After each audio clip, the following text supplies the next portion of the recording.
Imagine, if you will, a crisp November day, 1963. You're in Dallas, caught in the throngs of people lining the streets, eager to catch a glimpse of the young, charismatic President Kennedy. Oh, yeah? The motorcade rolls by, Mm-hmm. a wave of excitement ripples through the crowd, and then shots ring out. The world changes in an instant. Today we're diving deep into the Kennedy assassination, a mystery that continues to grip the nation, even 60 years later. It's a story that goes far beyond a simple whodunit. To truly understand what happened in Dallas, we need to understand the man himself, John F. Kennedy. His ambitions, his complexities, the forces that shaped him, all of these threads weave a tapestry that leads us to that fateful day. Absolutely. It's like a puzzle where each piece of JFK's life, his family, his experiences, his personality, holds a clue to understanding the larger mystery. So let's start piecing it together, shall we? Where better to begin than with the Kennedy dynasty itself, a family forged in ambition? The Kennedys were a force to be reckoned with, weren't they? And at the heart of it all was Joe Kennedy Sr., JFK's father. Now, he was a complex figure. On one hand, he was a brilliant businessman, making a fortune on Wall Street, but he also had a reputation as a ruthless operator, someone who wasn't afraid to bend the rules to get ahead. And there were those persistent rumors about his alleged involvement in bootlegging during Prohibition, right? Though I understand there's not much hard evidence to support that. It's true. The evidence linking Joe Kennedy Sr. to bootlegging is minimal at best. But it's fascinating how perceptions can linger, how a reputation can become almost a self-fulfilling prophecy. That ruthless image, whether entirely accurate or not, undoubtedly colored how people viewed the Kennedy family, and perhaps even how they viewed JFK in his early political career. It makes you wonder if JFK felt a pressure to prove himself, to overcome that perception of being simply a product of his father's ambition and wealth. But what about the family dynamic itself? I mean, 9 kids. That's bound to create some intense competition. Oh, absolutely. Joe Sr. fostered a fiercely competitive environment among his children, particularly between JFK and his older brother Joe Jr., nicknamed Biff. Biff was the golden boy, the athlete, the one seemingly destined for greatness. He was everything Joe Sr. had envisioned for his eldest son. And JFK, or Jack as he was known, was often overshadowed by his older brother, right? He was a sickly child, battling various health issues. Almost a stark contrast to Biff's vitality. Exactly. You can imagine the pressure young Jack felt, growing up in the shadow of this seemingly perfect older brother, constantly striving to meet his father's demanding expectations. But it's in those formative years that we start to see glimpses of the man JFK would become. I'm curious about that. What kind of personality emerged from that crucible of ambition and pressure? Well, despite the constant drive to succeed, Jack had a mischievous side, a charming wit. He loved adventure stories, tales of heroism and leadership. He was fascinated by history, particularly English history. He was quite the Anglophile. Really? That's surprising. An Irish-American kid obsessed with British heroes and history. It seems to go against the grain, wouldn't you say? It does, doesn't it? And it's a detail that's often overlooked. This fascination with England, particularly his admiration for Winston Churchill, speaks volumes about JFK's character. He was drawn to strong leaders, to those who stood up for what they believed in, even when it was unpopular. It makes you wonder how much of that was a reaction to his father, who, as you mentioned, had a much more isolationist worldview and wasn't exactly a fan of Churchill. That's a keen observation. There's a subtle rebellion there, a sense that JFK was forging his own path, intellectually and ideologically.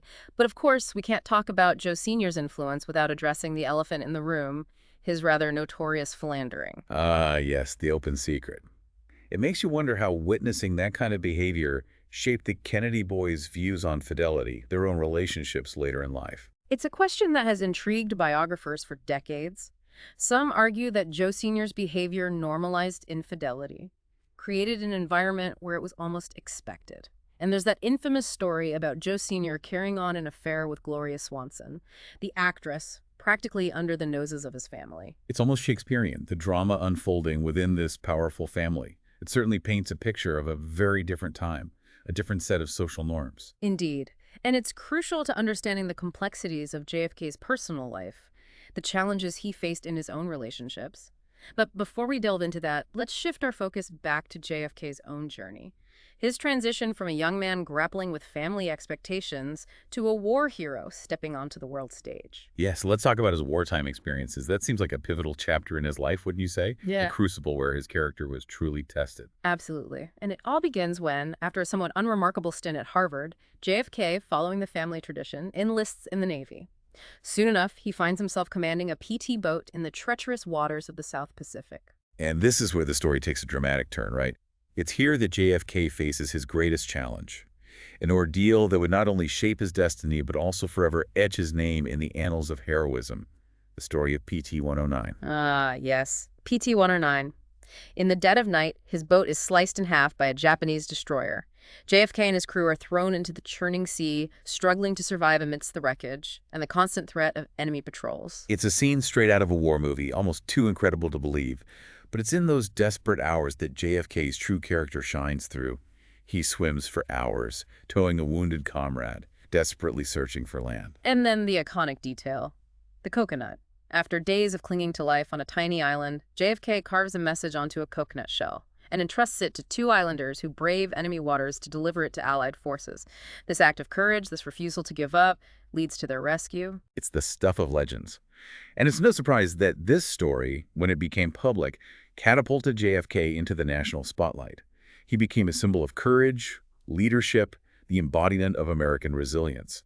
It's hard to imagine a more perfect narrative for a future political career. It's true. This ordeal transformed him from a son of privilege into a war hero, a man who had faced death and emerged victorious. But what's often overlooked is the toll this experience took on his health. The physical and emotional strain, coupled with recurring malaria attacks, left him with lasting damage. So even as he's being hailed as the national hero, JFK is secretly battling a host of debilitating ailments: chronic pain, fatigue, near-death experiences. It's a side of the story that's often overshadowed by the triumphant narrative. Precisely. And it makes you wonder how these hidden struggles shaped his outlook, his decision-making later on, both in his personal life and in his political career. It adds a layer of complexity, doesn't it? It humanizes the myth, reminds us that even those who seem larger than life are often grappling with invisible battles. But for now, let's turn our attention to JFK's entry into the political arena. How does this war hero, bearing both the scars of battle and the weight of his family legacy, make the leap from the battlefield to the halls of Congress? Well, in 1946, JFK decides to run for Congress in Massachusetts' 11th Congressional District, a seat previously held by James Michael Curley, a towering figure in Boston politics. It's a bold move, a signal that he's ready to step out of his father's shadow and forge his own path. And why the Democratic Party? Was it simply following the family tradition, or was there a deeper ideological conviction at play? It was likely a combination of both. The Kennedys were, of course, a staunchly Democratic family, but JFK's wartime experiences had also solidified his belief in internationalism, in the importance of America's role on the world stage. He saw the fight against fascism and communism as a moral imperative, a fight that America had a duty to lead. This seems to contrast sharply with his father's more isolationist views, his skepticism of foreign entanglements. It's another example of JFK charting his own course, isn't it? Indeed. He emerged from the war with a conviction that America could not retreat from the world, that it had a responsibility to champion freedom and democracy. This belief shines through in his early speeches and writings, where he articulates a vision of a more engaged, more interconnected world. But even as he embraced this internationalist outlook, he also faced criticism, particularly from liberal circles, for not being outspoken enough on certain issues, like McCarthyism, for example. Yes, there were accusations that he was too cautious, too willing to compromise. But it's important to remember that JFK was a pragmatist. He understood the complexities of politics, the need to build consensus, even if it meant sometimes keeping his personal opinions to himself. It's a delicate dance, isn't it? Trying to balance personal convictions with the realities of political maneuvering. But one thing's for sure, JFK had a knack for connecting with people. His charm, his wit, his genuine interest in others. These qualities made him a formidable force on the campaign trail. He possessed a rare combination of charisma and intellect that drew people to him. And let's be honest, his wealth and family connections didn't hurt either. It's true. Those factors can't be ignored. But there was something more to JFK, wouldn't you say? A spark. A sense of destiny that resonated with voters. Absolutely. He represented a new generation of leadership, one that seemed poised to usher in an era of progress and optimism. And this sense of promise only intensified after he married Jacqueline Bouvier in 1953. Ah, Jackie, a style icon. A woman who brought a touch of elegance and sophistication to the Kennedy clan. Their marriage, while not without its complexities, captured the public imagination. They were the epitome of youthful glamour and ambition. They were, and their story, intertwined with the rising political star of JFK, began to take on mythic proportions. The Camelot myth, as it would later be called, started to take shape. It's fascinating how these different threads, family legacy, wartime heroics, political maneuvering, and a captivating personal life, all converged to create the phenomenon that was JFK. It's a story that continues to fascinate us, even decades later. But this is just the beginning. We've only just scratched the surface of this complex and enigmatic figure. Stay with us. In the next part of our deep dive, we'll explore JFK's path to the presidency, the challenges he faced, the triumphs and setbacks that ultimately led to that fateful day in Dallas. The mystery continues. Last time, we left off with JFK's star on the rise, his charisma captivating the nation. He was fresh off of a captivating win in the congressional race, and his sights were set on even bigger things. Yes, JFK was a man on a mission. He dodged a potential setback by not being on the losing ticket with Adlai Stevenson in the 1956 presidential election. But it was clear that his ambition was far from dimmed. As the 1960 election approached, all eyes were on the young senator from Massachusetts. And 1960 was a pivotal year, wasn't it? The world was on edge, the Cold War was intensifying, the civil rights movement was gaining momentum. America was at a crossroads, yearning for a leader who could navigate these turbulent times. It was a time ripe for change, and JFK embodied that sense of hope, that yearning for something new and bold. He campaigned on a message of progress, promising to revitalize the economy and reassert America's leadership on the world stage. His slogan, "Get America Moving Again," captured the spirit of optimism that seemed to surround his candidacy. And of course, he made history by becoming the first Catholic president, which was a huge deal back then. Anti-Catholic sentiment was still prevalent in parts of the country, and his faith became a major issue in the campaign. It was a hurdle he couldn't ignore. Many questioned whether a Catholic president could truly uphold the separation of church and state. JFK tackled this head-on, famously addressing a group of Protestant ministers in a speech that is now considered a turning point in the election. That speech was a masterclass in political savvy, wasn't it? He eloquently articulated his belief in religious freedom, assuring voters that his faith wouldn't interfere with his duty to the Constitution. It was a brilliant move, a demonstration of his ability to confront difficult issues head-on and to connect with voters on a personal level. And let's not forget, his opponent was none other than Richard Nixon, a seasoned politician with his own considerable following. Oh yeah, Nixon. The Kennedy-Nixon debates were legendary, especially that first televised debate. It's fascinating how the medium of television played such a crucial role in shaping public perception. It's true. Those who listened to the debate on the radio thought Nixon won, but those who watched on TV were captivated by JFK's charisma and youthful energy. He simply looked more presidential. Image, as it turned out, played a crucial role in that election. It's a reminder that perception often trumps reality, especially in the world of politics. But even with the advantages of his charisma and a well-crafted media strategy, JFK won by a razor-thin margin, one of the closest elections in American history.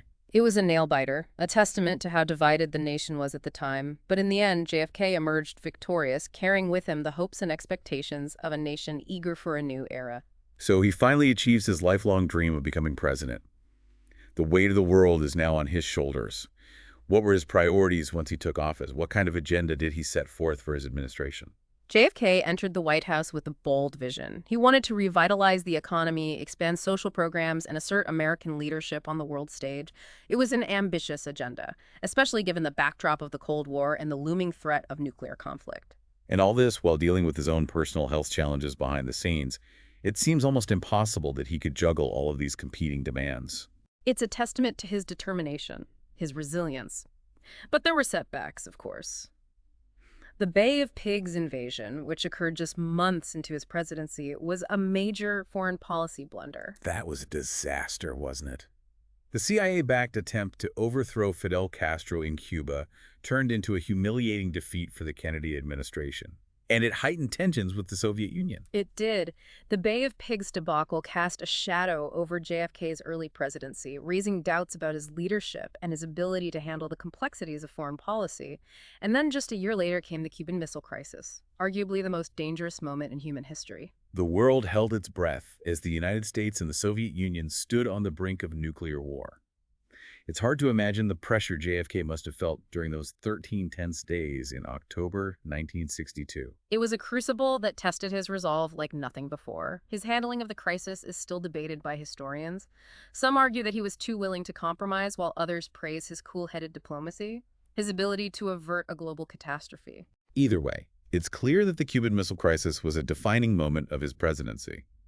It showed the world that JFK was a leader who could be both firm and flexible, willing to negotiate, but also prepared to stand his ground when necessary.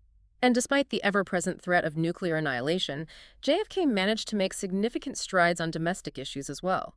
He pushed for civil rights legislation, knowing full well the political risks involved, and he expanded the space program, famously challenging America to put a man on the moon before the end of the decade. He also created the Peace Corps, didn't he? A program that sent young Americans abroad to promote peace and understanding through service. It was a testament to his belief in the power of idealism and engagement. It was, and his speeches during this time, filled with eloquent calls to service and a vision of a more just and equitable world, inspired a generation. Remember his famous line, "Ask not what your country can do for you. Ask what you can do for your country." It's a quote that has echoed through the decades, a reminder of the power of individual action and the importance of civic responsibility. But beneath this outward idealism, beneath the carefully crafted public image, there were complexities, contradictions, personal struggles that were often hidden from view. Yes, the Camelot myth, as it would later be called, often obscured the realities of JFK's personal life. His extramarital affairs, which continued throughout his presidency, cast a shadow over his legacy, raising questions about his character and his judgment. And his health, which had always been precarious, continued to deteriorate. He relied heavily on medications to manage his chronic pain and fatigue. It's a side of the story that's often overlooked, but it's crucial to understanding the pressures he was under, the burden he carried. It's a reminder that even the most powerful individuals are vulnerable, that they too face challenges that are often hidden from public view. And tragically, for JFK, these vulnerabilities, these hidden struggles, would ultimately converge with the forces of fate in the most devastating way imaginable. Which brings us to that fateful day in Dallas, November 22nd, 1963. A day that changed the course of American history forever. A day that continues to haunt us with its unanswered questions and lingering shadows of conspiracy.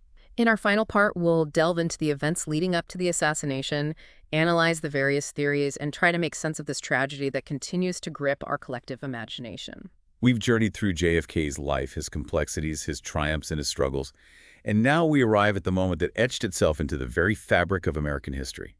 November 22nd, 1963, in Dallas, Texas.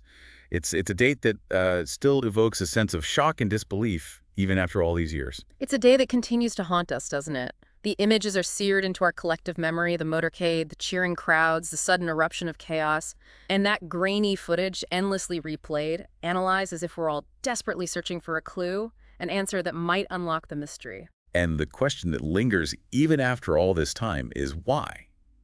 Why was JFK targeted? Was it the act of a lone gunman, as the Warren Commission concluded, or was there a larger, more sinister conspiracy at play? The Warren Commission's findings, while thorough, have been met with skepticism from the very beginning. Many believe that Lee Harvey Oswald, the alleged assassin, couldn't have acted alone. The evidence, they argue, simply doesn't add up. So let's delve into that evidence, shall we? What are some of the key points that have fueled these doubts and given rise to so many alternative theories? Well, there's the infamous magic bullet theory. It questions how a single bullet could have caused all the wounds to both JFK and Governor Connolly, who was also riding in the car. The trajectory, some argue, is simply impossible, defying the laws of physics. It does seem improbable, almost like a scene from a Hollywood thriller. And there's the fact that several witnesses reported hearing shots coming from different directions, suggesting the possibility of multiple shooters. Exactly. And then there's the mystery surrounding the death of Oswald himself. Shot by Jack Ruby just 2 days after the assassination. It seemed almost too convenient, too scripted. This fueled speculation that Ruby was silencing Oswald to protect those who were truly behind the plot. It's a twist that adds another layer of intrigue to an already bewildering case. And the fact that so many key documents related to the assassination remain classified, even after all these years, only deepens the sense of mystery and suspicion. It's as if there are pieces of the puzzle that are deliberately being withheld from us, leaving us with an incomplete picture. It's no wonder that conspiracy theories continue to thrive, each one offering a different interpretation of the evidence, a different set of players in this deadly game of shadows. But even beyond the conspiracies, the intrigue, the unanswered questions, there's the human tragedy of it all. A young, charismatic leader cut down in his prime. A nation robbed of its innocence, left grappling with a profound sense of loss and disbelief. The impact on American society was immense. It shattered a sense of optimism, fueled a growing distrust of government, and cast a long shadow over the decades that followed.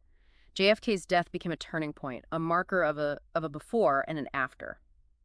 It's a reminder that even in a democracy, even in a nation that prides itself on its ideals of freedom and justice, the forces of darkness can prevail.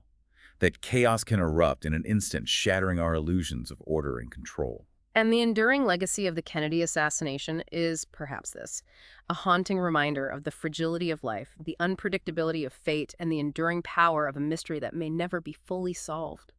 We may never know for certain what truly happened that day in Dallas, but the pursuit of truth, the relentless search for answers, is in itself a testament to the enduring spirit of JFK's legacy. He challenged us to question, to think critically, to strive for a better world. And that challenge, that call to action, resonates as powerfully today as it did decades ago. We've reached the end of our deep dive, but the conversation, the quest for understanding continues. JFK's life and death offer us a glimpse into the complexities of power, the fragility of democracy, and the enduring human need to make sense of the senseless. We invite you to continue exploring, to delve deeper into the history, the evidence, the theories. The truth, elusive as it may be, is out there, waiting to be discovered.